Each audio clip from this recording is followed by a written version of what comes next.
Opposition. Martial law to worsen Negros violence. Opposition lawmakers on Friday warned that imposing martial law in Negros Oriental would only lead to more bloodshed, saying President Duterte's anti-insurgency campaign had already turned Negros Island into a killing field. They said the unrest in the province originated from the government's offensive against communist guerrillas based on the President's Memorandum Order No. 32 deploying more troops to suppress lawless violence and acts of terror on Negros Island, Samar and the Bicol region. Left square bracket martial law, right square bracket will only result in more killings and human rights violations against farmers, activists, human rights defenders, environmentalists and educators, said Rex. Franz Castro of ACT Teachers Party list. In the last week of July, 14 people were gunned down in separate attacks in Negros Oriental.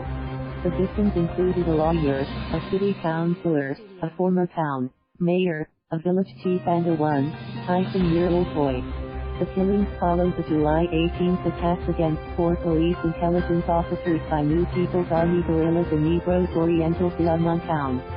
Something drastic, presidential spokesperson Salvador Painlo on Thursday said Mr. Duterte may place the province under martial law to stop the killings, which he blamed on the rebels.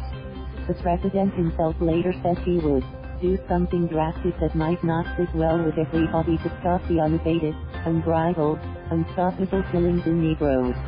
At the Senate, Senator Rita Hontiveros called for an inquiry into the killing spree in Negros, noting that official reports on many of the attacks suggested that our police and some members of our uniformed left square bracket services right square bracket are killing innocent people based on questionable information. These murderers seem to fear nothing and no one, completely assured of their impunity, unconcerned by the consequences of the lawless violence that they instigated, and indifferent to the anguish they left that wreaked havoc on the bereaved families of their victims, she said in the resolution calling for the inquiry. Turned into killing field Cabaton Red. Sarah Elago said 87 people have been killed in Negros since MO32 was implemented in December 2018 following the collapse of the peace talks between the government and the communist rebels. President Duterte has turned Negros into a killing field. With no one held accountable, the culture of impunity continues to intensify, she said in a statement. Castro said the killings erupted when the Duterte administration declared a state of emergency in Samar, Negros and Bicol and increased the number of government forces in those areas.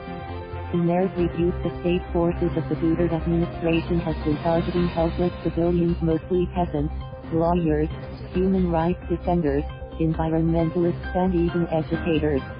We demand the Duterte administration to stop the attacks and killings, she said. Painlo on Friday last had a such statement, especially from former opposition senatorial candidate Miri Piñera. He said Piñera's allegations that the police were responsible for the state of killings in Negros were baseless and laced with malice. He added that the Bayan Muna leader's statement was part of the propaganda of the Communist Party of the Philippines, to which obviously he subscribes and parrots. Piñera has said the bravenness with which the killings were carried out shows those responsible were not afraid of being caught by the police, indicating that the attacks were state-sponsored. Painlo shot back, saying Piñera had not condemned any of the atrocious and illegal acts of the rebels, which demonstrated not only his double standards but also shows where his loyalty belongs. In San Carlos, Negros Occidental, Bishop Gerardo Alminaza on Friday reiterated his call for the resumption of peace talks between the Duterte administration and the communist rebels. We remind both sides of the armed conflict that genuine peace can never be achieved through military adventurism and tit-for-tat conflict, Alminaza said. The bishop warned that human rights and the rule of law were in danger of being disregarded should Mr. Duterte impose martial law. Even now, without any formal declaration of martial law, government commandos and armed partisans are sowing fear and disregarding due process and the rule of law. Even now, human and civil rights are being trampled upon, leaving more and more widows and orphans in our midst, the prelate said. Alminaza also urged the rebels and the government to declare a ceasefire while efforts to improve the lives of the poor through land reform were being put in place.